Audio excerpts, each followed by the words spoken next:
This is the Become the Lion podcast. If you are aiming to become the top in your industry, not second, not above average, the top, then you have come to the right place.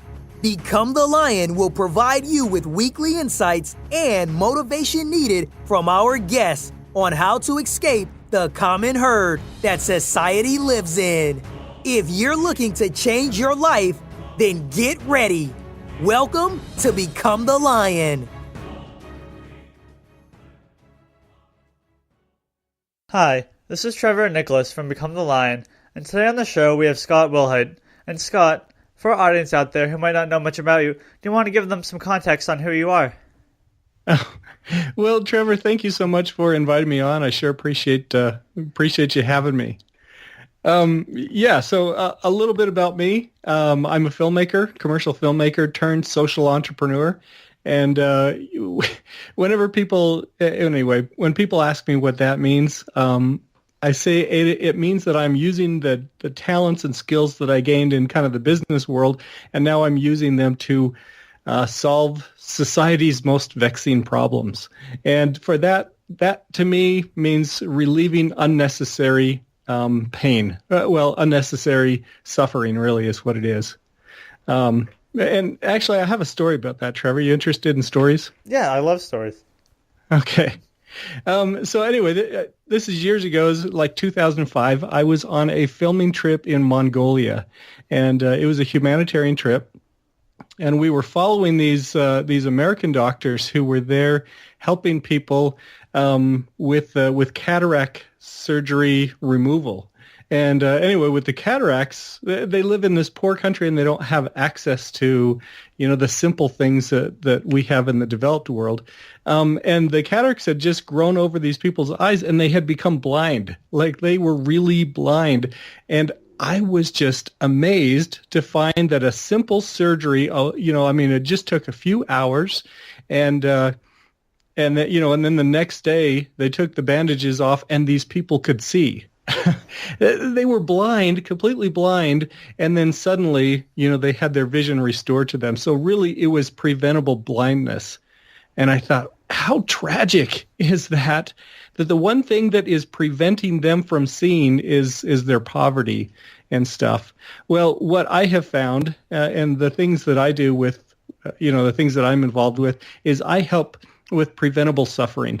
And what's happened is we all get these cataracts over our minds, really. We get into this space where we have these limiting beliefs that kind of grow up over there, and we start to, we have these psychological cataracts, really, that limit us and hold us back from, enjoying our fullest potential. So anyway, when I learned about all the research in positive psychology, that's what changed my life, and now I'm out helping other people. So I use my creative filmmaking talents to provide tools and resources for other people to change their lives, to become more awake, more alive, more aware, more conscious of what's around them. And so anyway, that's what I've been doing for the last couple of years. It's been an exciting journey. And, I'd love to tell you more about that and kind of how that can help your audience become more awake and alive. I wanted to ask, what were some of the challenges that you had to overcome, from doing commercial filmmaking to becoming a social entrepreneur? Well, a lot of it really is these limiting beliefs that I had about myself. For instance, I told myself over and over and over again, I can't do business. I'm not a businessman. I'm a filmmaker. I'm a creative, and so I would put these shackles on myself by telling myself these false fictional stories of things that I can't do, because I was kind of pigeonholing myself there. So that was one of the big things. But really for me, what started me out in this was that, I stumbled into this completely by accident, but I learned about this research that's come out by top-tier universities, Harvard, Stanford, UCal Berkeley, the University of Pennsylvania, and they have been studying society's happiest, most resilient people, and they have found that simple interventions, simple little things that people can do to become more mindful, make a profound difference in their life. And when I learned about that, I was so dissatisfied with my life. I never thought I was unhappy. If anyone asked me if I was happy, oh, sure, I'm as happy as the next guy. But I considered myself a tortured artist, because I was so dissatisfied with life. But I was sure that I would find happiness in the next gig or the next big award or a nicer car or a newer house or, whatever. And happiness was always just out of reach. And so when I learned about this science and I learned that it is becoming more aware of what's inside of you and really taking an inside approach to happiness, a skills-based approach, really. And anyway, when I started learning about that, that's really where the transformation started for me.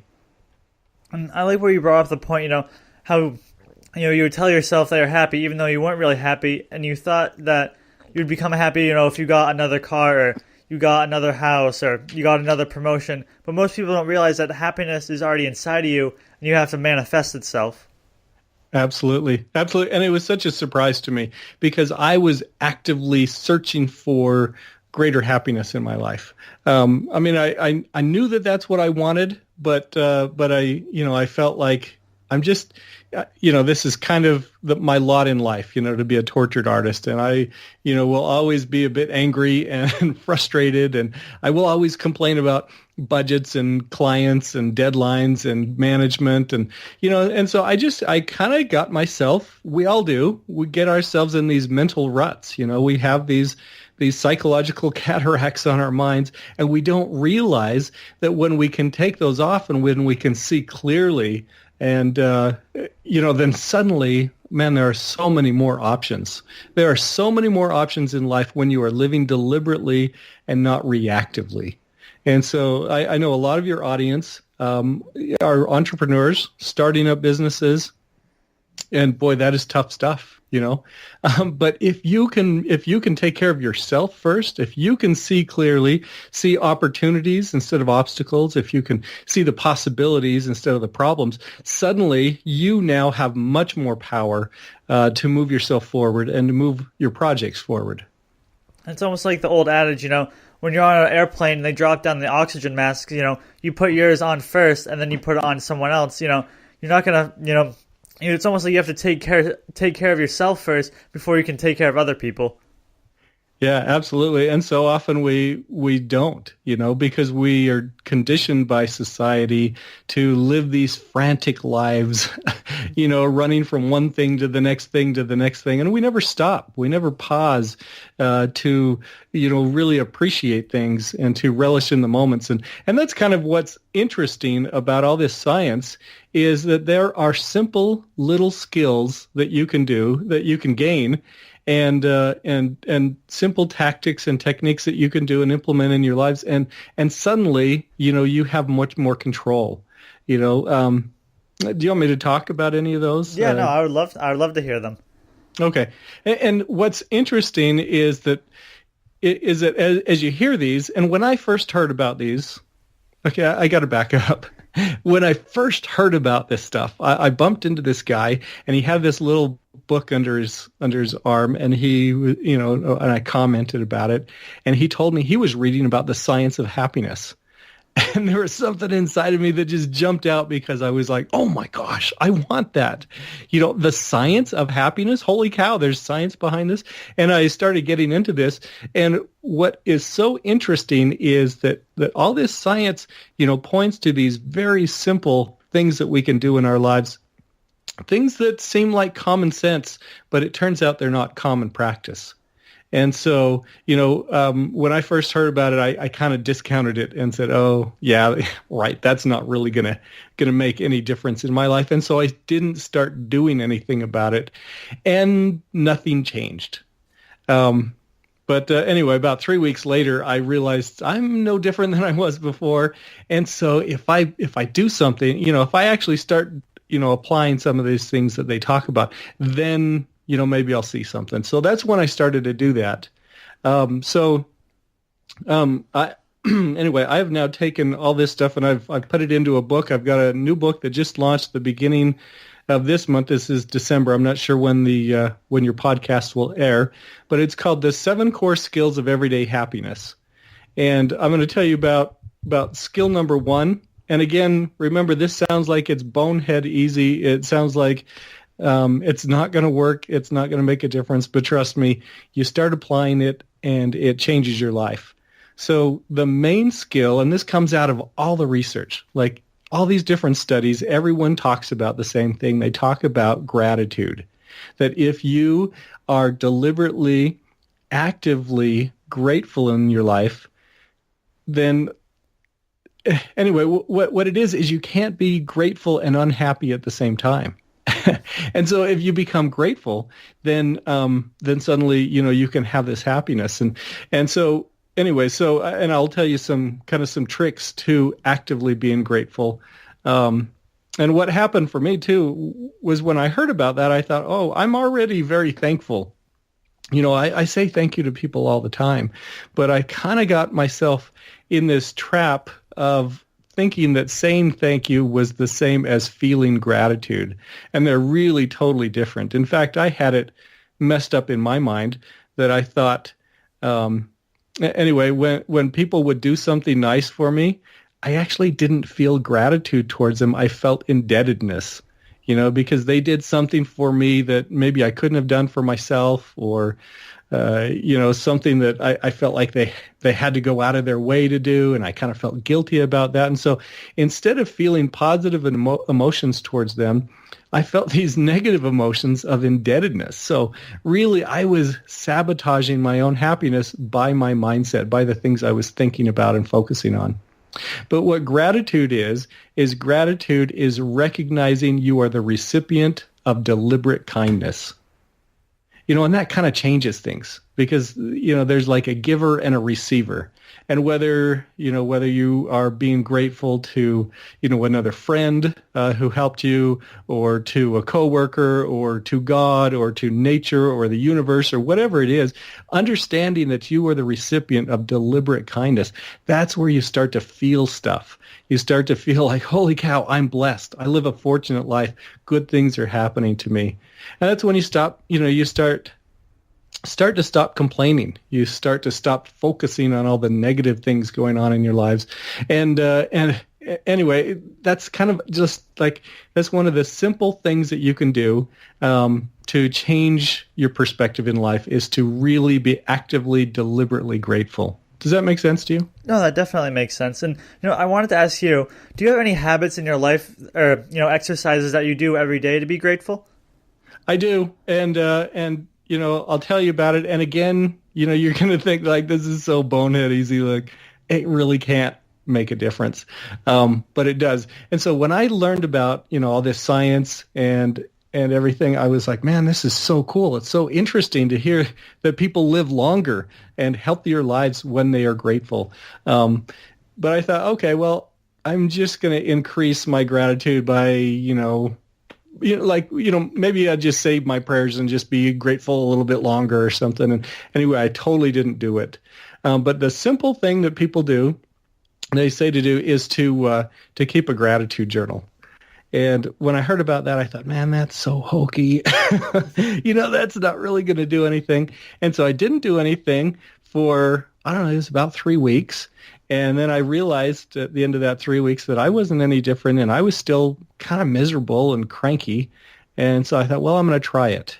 And this simple intervention, you can do this right now. You don't even need like a special journal or anything. I mean, you can use like a note card or whatever you want. But start making a habit that each day, at the end of the day, you'll think back on the day and you will write down 3 fortunate things that happened to you that day. And you don't want to repeat them, so the next day, before you go to bed, promise to yourself you are not going to go to sleep until you write down 3 fortunate things that happened to you. Well, that's what I started to do, and about a week went by, no change, and it was exactly how I had anticipated it. This is kind of a hokey thing. It's not really doing anything. Well, on like day 7, I had committed to myself that I would write these things down before I went to sleep, and I couldn't think of anything. I couldn't think of one, let alone three fortunate things that happened to me that day. And I got super cranky, and I'm tired, and I want to go to bed. But I had promised myself that I would do this. And so anyway, I can't remember what I ended up writing down. But the next day, I said, I'm not going to let that happen again. I'm going to pay attention today. And I'm going to find these. And I'm going to find them early, and then I'm not going to have to, stay up at night. And so I was driving. I live up above Sundance, if you're familiar with the Sundance Film Festival. I'm going down through the canyon, and this guy pulls over so I can pass him. I mean, it was just this little tiny simple thing, and as I drove past him, I thought, oh, that's what I'm going to write about today. And suddenly, I felt this stuff in my in my heart or whatever, like all of a sudden, like I felt all warm, and I was like, oh my goodness, he was just kind enough to move over for me, and that was great. Now I'm not going to be late, and I started to feel stuff. Well, the interesting thing that happened was I started to look for and anticipate good things happening to me. And this was a complete change from where I had been before, very pessimistic, very, focused on all the negative because, boy, there's a lot of negative to think about. But that's something that you can do. And that's something that you will experience as you start to condition your mind to look for and expect good things to happen. And it connects you to the rest of the human world, as you realize that you are the recipient of deliberate kindness from others. And it almost seems like, if you look for negative things are going to attract themselves to you. But in your case, you're looking at everything that's positive, and then you attract positiveness into your life. Yeah, and it really is it's not like deluding yourself. It's not like putting on rose-colored glasses and pretending that the bad stuff isn't there, anything like that. It's really about becoming more aware, more awake and alive. I'm a filmmaker, and part of my role is to be a producer. And the role of a producer is really terrible. You don't want that role because what they do is they work on the problems all the time. They're kind of like lawyers. You think what a lawyer's like. They are always thinking about loopholes. They're always thinking about how somebody's going to, do bad stuff to you. And so they're thinking about the loopholes and they're focused on that.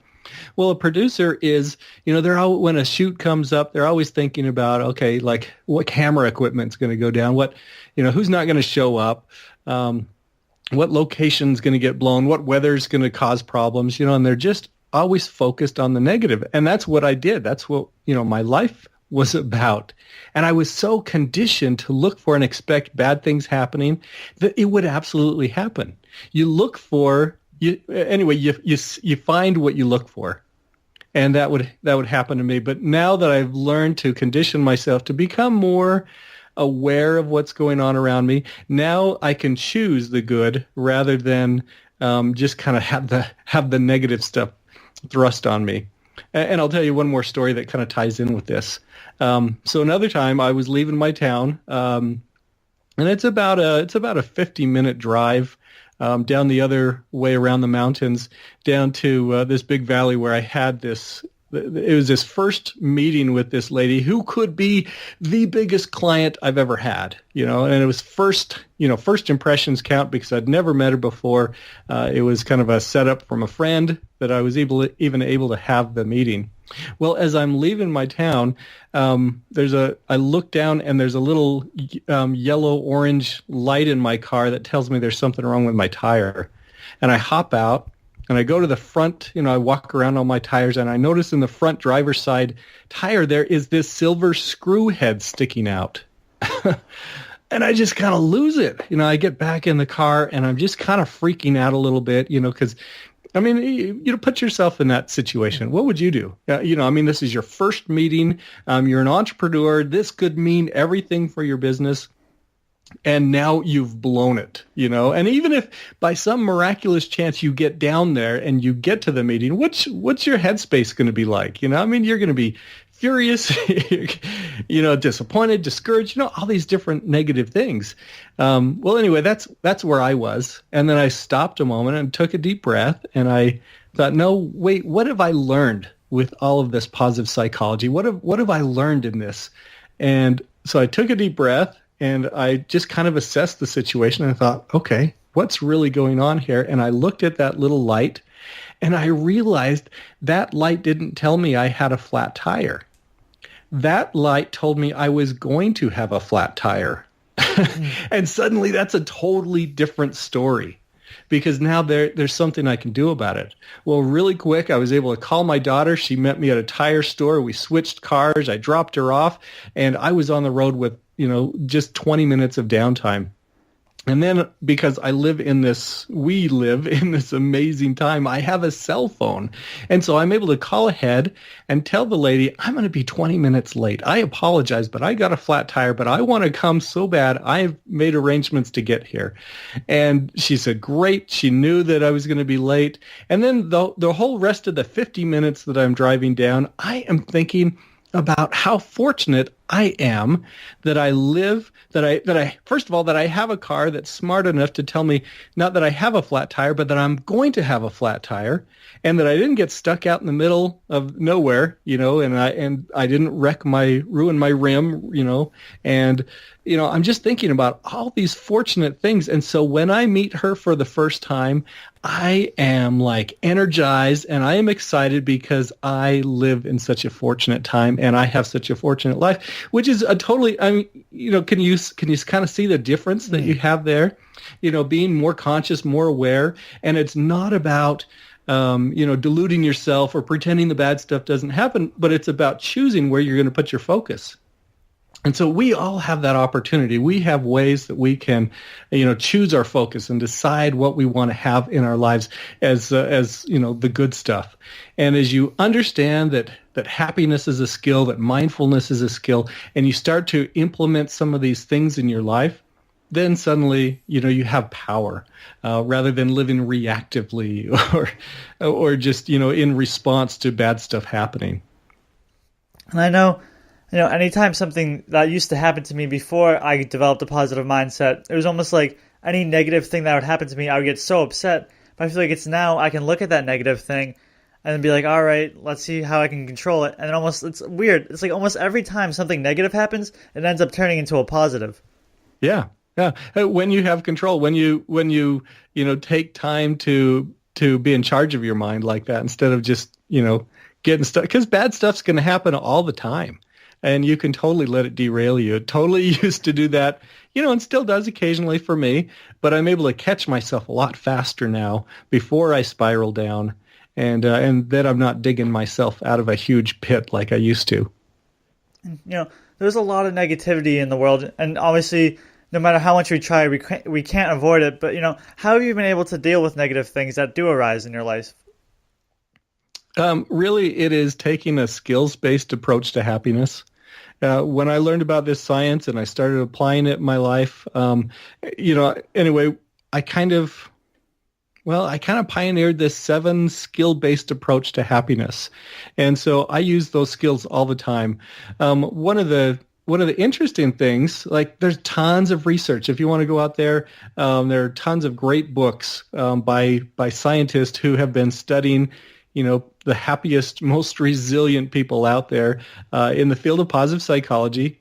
Tons of books out there, and they're great. And I would consume them. I loved them. I loved what he was saying, but I found myself slipping back into my old ways of thinking. It's easy to think negatively because you're thinking downhill. And I was so conditioned to thinking negatively all the time that it was just kind of a natural reaction.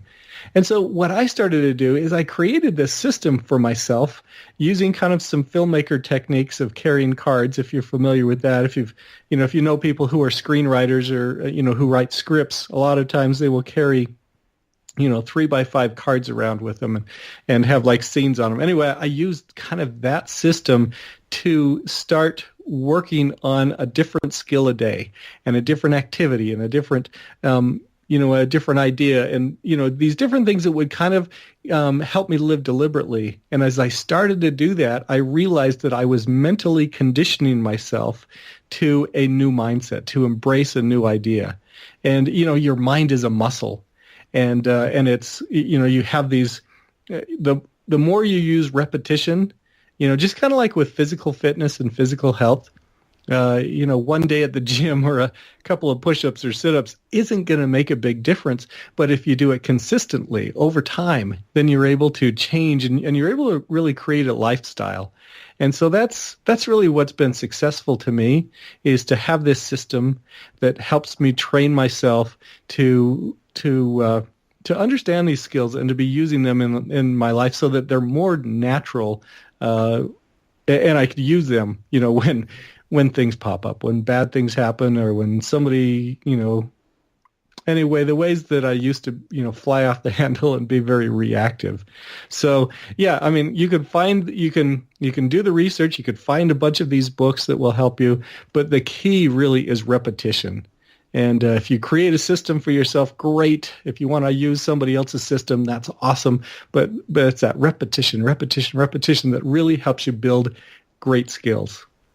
And that's excellent for people listening to our audience. They might see someone like yourself and picture you that you've always been happy, and they might not realize, you have to develop almost the habits one at a time before you can implement the next habit. Oh, exactly. And really, when I first started learning about this and first started applying it, my kids started calling me Happy Dad. And at first I thought, oh, that's kind of cool. And then I thought, wait, what was I like before? And I thought about that, and I really think I was a terrible ogre. I must have just been horrible to be around, but I didn't recognize it because I was just sure that it was all these external things, a new job, more awards, whatever, that was going to make me happy. But when I found out it was inside, wow, I was able to transform that. And if you think about how your attitude and other people's attitude is so contagious, you'll run into somebody who's having a bad day and suddenly you're having a bad day. Or you're out somewhere and somebody looks over at you and they smile and you just naturally smile back. These things can be very contagious. I just love being able to be kind of intentional about what I want my day to go like and what I want my life to go like. And so by putting these systems in place, I'm able to be more the director of my life rather than kind of the watcher or the audience, really. And it almost takes us back to the point where, you have to be grateful in your life. And I think I saw a statistic the other day and said that the most depressed country in the world is America. And it kind of startled me. You have these third world countries I know you visited, and it's like weird to think that we're more depressed than they are, even though we have a lot more resources than they might have. Oh, absolutely. And this is a story I tell in the beginning of my book. It happened in 2005. It was actually that same trip where I went to Mongolia. Before we got there, we went to Cambodia. And it was a humanitarian trip. And we were filming in Cambodia. We were filming the poor, impoverished, sad people of Cambodia for a fundraising film for this humanitarian group. And they wanted to help more poor, impoverished, sad people, and they wanted, this rich North American audience to open up their hearts and their wallets and give and make it so that they can help more people. Well, as I got there, I remember it was day one. I was in this little rickety old minivan, just packed in between boxes of camera gear and the film crew, and it was miserable. It was so hot, and we had to have the windows down because the camera was so sensitive that if we had it in an air-conditioned van and then took it outside, to this really hot, humid climate, it would wreck the camera and the footage. And so we had the windows down, so we're sweating and it's terrible. And I'm looking out the window thinking, okay, we're here to film poor, impoverished, sad people. And I'm looking around and I realize I have a big problem because I see poor, impoverished people, but I don't see sad people. And it seems like everybody who I look at, who then, they notice that I'm looking at them, everyone can kind of feel a stare, and they look back, their faces would light up. And, and they just had this amazing glow about them of peace and happiness. And I remember on that trip smiling back at them, with kind of my fake smile that, life is really as good for me as it seems on the outside. I mean, I'm sure to them, they were feeling jealous of me, thinking, wow, he's a rich American or whatever, just because I'm traveling in their country. And really, as I was watching them and watching their expressions and just the way they lit up, I was jealous of them. I was thinking, holy cow, I want that kind of peace and that kind of happiness. And so that really started a 10-year journey for me to find what I felt like I was missing. I was missing the kind of joy they had. I didn't want to live their life. I didn't want to, I went in their homes. I saw their huts, and they slept on a mat and they had nothing. And they traveled often for miles to get clean water and, all these terrible things, but yet they had happiness. So anyway, that began my journey. And it was interesting that when I stumbled into, the science of happiness and learned about these things, and found out that really it was within me, then I could suddenly see what it is that they had, and even though they didn't have anything materially, boy, they had something because their mindset was right. So yeah, we have that opportunity to get our mindset right, simply by living deliberately. Scott, I just want to say this interview has been excellent so far. And now we're going to enter the Lions round. Well, I'm just going to ask you a couple of quick questions before we end the show today. Okay. Fire away. What would you tell someone who's just starting out in the world and is going after their dream? I would say absolutely go after your dream. And you will have setbacks and you will have hardships and it will be hard for you.